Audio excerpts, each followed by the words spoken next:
আসসালামু আলাইকুম। দেখুন ৩ গজ পরিমাণ কাপড় দিয়ে ৬ সেট সুন্নতি জামা কিভাবে কাটিং করলাম। তো আমি কিন্তু স্ক্রিনে মাপটা লিখে দিয়েছি। আপনারা একটু মনোযোগ সহকারে দেখবেন। তো দেখুন এখানে কিন্তু আমি হাতার লং কতটুকু নিছি তাও কিন্তু আমি লিখে দিয়েছি। তো দেখুন কিভাবে আমি কাপড়টা ভাঁজ করি। আমাদেরকে কিন্তু প্রথমে হাতার কাপড় কাটিং করে নিতে হবে এক সাইড থেকে দেখুন। এভাবে আমাদেরকে প্রথমে ২ ভাঁজ করে রাখার পরে এভাবে সামনে একটা ভাঁজ দিয়ে আমাদেরকে ২ টি হাতার জন্য কিন্তু কাপড় কাটিং করে রাখতে হবে। যেহেতু এখানে ৩ গজ পরিমাণ কাপড় আছে, তো দেখুন এভাবে ভাঁজ দেওয়ার পরে আমাদেরকে দেখুন চওড়া আছে কিন্তু এখানে ৮.৫ ইঞ্চি পরিমাণ। তো এভাবে আমাদের হাতার লং যতটুকু আমরা নিব অতটুকু সেম কাটিং করে নিব। তো দেখুন এখানে আমি ১৬ ইঞ্চি নিব। এভাবে ১৬ ইঞ্চিতে আমরা কাটিং করে নিব। আমি কিন্তু হাতাটা পরে কাটিং করব, অবশ্যই ফুল ভিডিও দেখবেন। তারপর এভাবে আমাদেরকে কাপড়টাকে মিলে দুটি কর্নার ধরে, তো দেখুন এভাবে আমরা দুটি কর্নার ধরে প্রথমে ২ ভাঁজ করব ভালোভাবে, তারপরে সামনে ভাঁজ দিয়ে আমরা এভাবে টোটালে ৪ ভাঁজ করে নিব। আমাদেরকে কিন্তু আটকানো অংশ রাখতে হবে এবং আমার সামনের দিকে দেখুন এভাবে কিন্তু খোলা অংশ রাখতে হবে। তো দেখুন খোলা অংশ রাখার পর আমাদের কিন্তু ভালোভাবে কাপড়টি সেট করে নিতে হবে যাতে ভিতরে জড়ো হয় না থাকে। তারপরে এভাবে ইঞ্চি টিপটা ধরে আমরা লংয়ের মাপটা নিয়ে নিব। আমি কিন্তু প্রথমেই হাতা কাটিং করে নিয়েছি। তো আমি এখানে লং নিব ৪৫ ইঞ্চি পরিমাণ। আপনারা আপনাদের মেজারমেন্ট অনুযায়ী লংটা বাড়িয়ে অথবা কমিয়ে নিতে পারেন। তো দেখুন এখানে কিন্তু একটা গুরুত্বপূর্ণ জিনিস আছে। এখানে আমাদেরকে ১৪ ইঞ্চিতে এভাবে মার্ক করতে হবে। যেহেতু এখানে ৬ সাইড সুন্নতি জামা কিভাবে আমরা ৬টি পার্ট বের করব। এবং আরও দেখুন এভাবে ১৪ ইঞ্চি রাখতে হবে এবং আরও ৩ ইঞ্চি কিন্তু আমাদেরকে চিকন পার্ট বের করতে হবে। দেখুন ১৪ ইঞ্চির পর থেকে কিন্তু চিকন পার্ট বের করতে হবে। এই চিকন পার্টটা কিন্তু আমরা বডির সাথে অ্যাটাচ করব। তো দেখুন কিভাবে বডির সাথে অ্যাটাচ করব, ফুল ভিডিওটি দেখুন। এখানে কিন্তু ৪৪ ইঞ্চি বডির জন্য আমরা হাফ বডি নিব। দেখুন আমাদের কিন্তু হাফ বডি নিতে হবে, হাফ বডির মাপ। এখানে কিন্তু কোনো হিপের মাপ হয় না। তো দেখুন এভাবে ১৬ ইঞ্চিতে কিন্তু আমাদেরকে মার্ক করতে হবে। তারপরে দেখুন আমরা বডি অনুযায়ী কিভাবে আমরা পুটের মাপ নিব এবং আর্মহোলের মাপ নিব। একটু মনোযোগ সহকারে দেখলে আপনারা কিন্তু খুব সহজে তৈরি করতে পারবেন। তো দেখুন এখানে ৪৪ ইঞ্চি বডির জন্য আমি এখানে ফুট নিব ৭.৫ ইঞ্চি পরিমাণ। এভাবে ৭.৫ ইঞ্চিতে আমাদেরকে মার্ক করতে হবে। তারপরে দেখুন আমাদেরকে সেলাই মার্জিন ১/২ ইঞ্চি বাদ দিয়ে ৬ ইঞ্চি ২ সুত পরিমাণ আর্মহোল নিতে হবে। এভাবে আমাদেরকে ভালোভাবে কিন্তু শেপগুলো টেনে নিতে হবে। তারপরে দেখুন আমরা এখানে কিভাবে বডির মাপটা নিব। আমাদেরকে প্রথমে ১২ ইঞ্চিতে মার্ক করতে হবে। যেহেতু এখানে ৪৪ ইঞ্চি বডি এবং আর ১ থেকে ১.৫ ইঞ্চি এক্সট্রা করে নিতে হবে। তো দেখুন এখানে আমরা কিভাবে নিব। এখানে আমরা প্রথমেই কিভাবে পার্টগুলো বের করব। তো আমরা প্রথমে এখান থেকে দেখুন ১২ ইঞ্চিতে মার্ক করার পরে আমাদেরকে এখান থেকে যেহেতু পার্ট অ্যাটাচ করতে হবে ৬ সাইড, তার জন্য আমাদেরকে প্রথমে ৯ ইঞ্চিতে মার্ক করতে হবে এবং ৯ ইঞ্চি এবং আরও ৩ ইঞ্চি কিন্তু যোগ করতে হবে। ৩ ইঞ্চি যোগ করলে কিন্তু ১২ ইঞ্চি পূর্ণ হবে। তাহলে আমাদের বডিটা অ্যাকুরেট হবে। তো দেখুন এই ৩ ইঞ্চি কিন্তু আমরা বডির পার্টের সাথে কাটিং করে কিন্তু অ্যাটাচ করে নিব বা জয়েন করে নিব। একটু মনোযোগ সহকারে দেখুন, না বুঝেন, যদি আপনারা আমার ভিডিওটি না বোঝেন অবশ্যই কিন্তু কমেন্টে জানাবেন, আমি আপনাদেরকে বুঝিয়ে দেওয়ার চেষ্টা করব। তো দেখুন এইভাবে বগলের এখানে ভালোভাবে রাউন্ড শেপ করে দিতে হবে ১ ইঞ্চিতে। যেহেতু আমরা এখানে তালপাট কাটিং করব না, তার জন্য একটু ভিতরের দিকে রাউন্ড শেপ দিলেই কিন্তু হয়ে যাবে। তো দেখুন এভাবে আমাদেরকে কিন্তু স্কেল দিয়ে শেপ দিতে হবে। আপনারা চাইলে কিন্তু শেপ কাট দিয়েও কিন্তু শেপগুলো দিতে পারেন এবং যারা কন্টিনিউ কাজ করতেছে তাদের কিন্তু শেপ কাটার প্রয়োজন হবে না। এইরকম স্কেল দিয়ে কিন্তু আপনারা কাটিং করে নিতে পারেন শেপ দিয়ে। তো দেখুন এভাবে আমাদেরকে কিন্তু মিলিয়ে দিতে হবে। তো এখানে কিন্তু আমি মার্ক করে নিয়েছি, এখন আমরা কাটিং করব। তো দেখুন কিভাবে আমি কাটিং করতেছি, এভাবে সেম কিন্তু আমাদেরকে মার্জিন অনুযায়ী কাটিং করে নিতে হবে।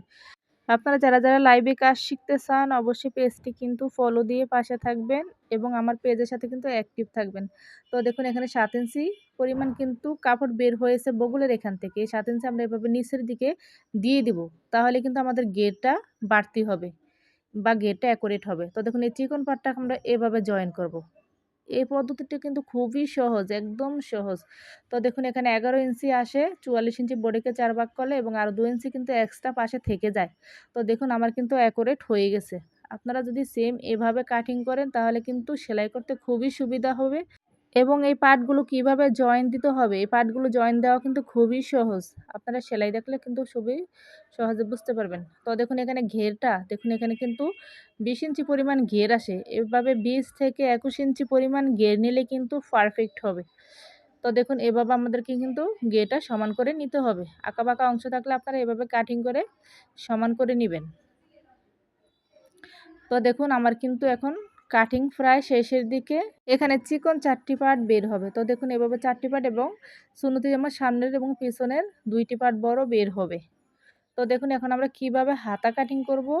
হাতা কাটিং কিন্তু খুবই সহজ। আমার কিন্তু ডিটেলস ভিডিওতে বোঝানো হয়েছে। আপনারা অবশ্যই দেখে নেবেন এক্সট্রা করে হাতা কাটিং করতে হয় কিভাবে বডি অনুযায়ী। তো দেখুন এখানে আমি লং 16 ইঞ্চি নিয়েছি এবং হাতার মুখ এখানে 6 ইঞ্চি নিব। আরও আপনাদেরকে 1 থেকে 1.5 ইঞ্চি এক্সট্রা করে নিতে হবে। তো দেখুন এখানে কিন্তু আমাদের কিন্তু প্রয়োজন 9.5 ইঞ্চি পরিমাণ। তাহলে আমাদের একটু জয়েন দিতে হবে এবং জয়েন্টের কাপড়টা কিভাবে কাটিং করি একটু লক্ষ্য করে দেখুন। তো আমাদের কিন্তু এখানে হাতার মুখ নিতে হবে। নেওয়ার পরে এখানে আমাদেরকে দেখুন এভাবে 4টি পার্ট নিতে হবে। এভাবে আমাদেরকে ছোট ছোট 4টি পার্ট নেওয়ার পরে তো দেখুন এখানে কিন্তু 4টি পার্ট আছে 2টি হাতার জন্য। তো আমাদের কিন্তু এখানে 9.5 ইঞ্চিতে এভাবে মার্জিন করতে হবে।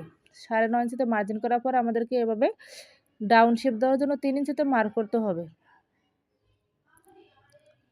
তো দেখুন আমি কিভাবে মার্ক করি।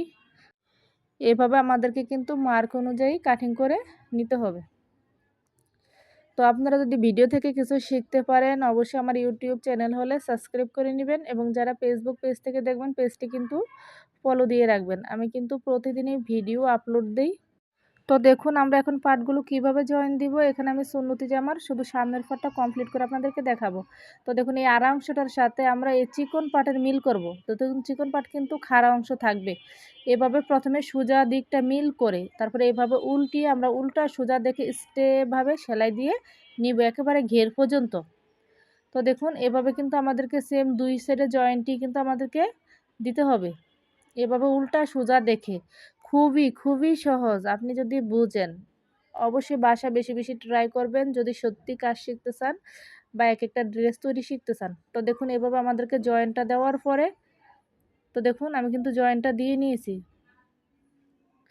অবশ্যই সেলাইয়ের প্রথমে কিন্তু বারটেক দিতে হবে। বারটেক না দিলে কিন্তু সেলাইগুলো খুলে যাবে। তো দেখুন এই পুটের এখানে একটা চিহ্ন দিয়ে নেবেন। এই চিহ্নটা থাকলে আমরা গলাটা খুব সহজভাবে অ্যাটাচ করতে পারবো বা গলাটা সোজাভাবে অ্যাটাচড হবে। তো দেখুন এভাবে আমাদেরকে চিহ্ন অনুযায়ী বসিয়ে বক্রমের কিনার ঘেঁষে সেলাই দিয়ে কিন্তু আটকে নিতে হবে বক্রমের গলাটি। এবং 44 ইঞ্চি বডির জন্য কতটুকু গলার ফাঁসি নিতে হয় বা গলার লং নিতে হয় অবশ্যই কিন্তু কমেন্টে আপনারা জানবেন বা জিজ্ঞাসা করবেন যদি জানতে চান। তো দেখুন এভাবে ভিতরের কাপড়টুকু আমরা কাটিং করে নিব 2 সুতো পরিমাণ কাপড় বাড়তি রেখে। তারপর ছোট্ট করে কাট বসিয়ে দিবেন তাহলে কিন্তু গলার ফিনিশিংটা খুবই ভালো আসবে। তো দেখুন আমার কিন্তু গলাটা অলরেডি লাগানো শেষ। এখন আমরা এভাবে উল্টিয়ে নিব গলাটাকে।